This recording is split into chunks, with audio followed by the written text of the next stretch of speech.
اور گلف یعنی سعودی عرب، متحدہ عرب امارات جیسے ممالک جو پاکستان کے قریب ہوتے تھے وہ ہندوستان کے قریب آ گئے ہیں، اور ہندوستان کی سفارتی مہم اس معاملے میں پاکستان سے زیادہ سامنے دکھ کر آئی ہے، زیادہ بہتر ہوئی ہے، تو پاکستان کو اس معاملے میں ناکامی کا سامنا کرنا پڑا ہے۔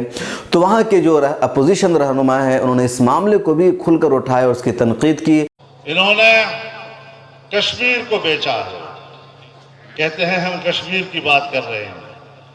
ہمیں کہا گیا آپ ان دنوں میں آزادی مارچ نہ کریں، ایل او سی کے اوپر ہندوستان پاکستان کے بیچ میں بڑی ٹینشن ہے، سرحد کے حالات بڑے پیچیدہ ہیں، آپ یہ جلسہ نہ کریں اس موقع پر۔